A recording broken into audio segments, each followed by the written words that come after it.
Hi guys. ఈ సమాజంలో తెలియమంతుడు ఎప్పుడు కూడా ఒంటరిగానే ఉంటాడు ఈ సమాజంలో. ఎందుకంటే సమాజం అనుకుంటుంది వీడు పిచ్చోరా, వీడితోటి ఎవరు తిరగడు అని అనుకుంటుంది. కానీ వాడు ఒంటరిగానే ఉండి అనుకున్న లక్ష్యాన్ని ఛేదిస్తాడు, పనిలోను పంటలు కానీ ఎక్కడ అని. తెలియపరుడు ఎక్కడ కానీ 10 మందిలా కనిపించాడు. ఎప్పుడే కానీ మీరు గుర్తుంచుకోండి, 10 మందిలో ఎక్కడ కూడా కనిపించాడు. అక్కడ 10 మంది ఉన్నారంటే అక్కడికి వెళ్ళిపోతాడు. ఎందుకంటే అక్కడ అతనికి సంబంధించిన మనుషులు లేరు. తెలివిగాడు ఒక్కటి మాట్లాడినా కానీ అతి తెలివిగాళ్ళకు నచ్చదు అన్నట్లు అన్నమాట. మళ్ళీ ఇంకో లక్షణం ఏంటంటే తెలివిగల్లోడు అందరు మాట్లాడిన తర్వాతనే, వాళ్ళు అది విన్న తర్వాతనే ఇంకొకరికి సమాధానం ఇస్తాడు.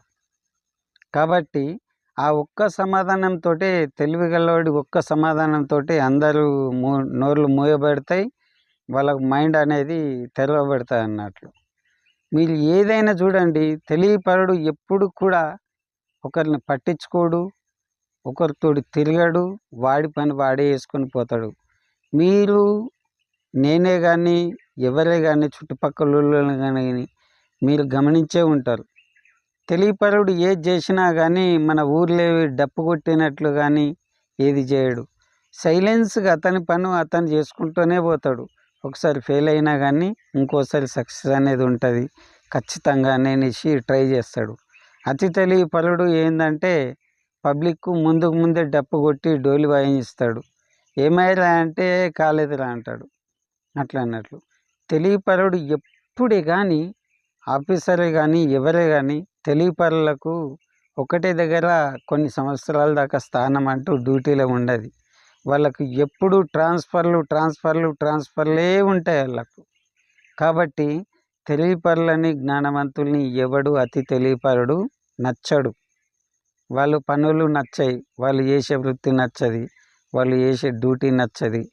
కాబట్టి సమాజం అతన్ని నచ్చది.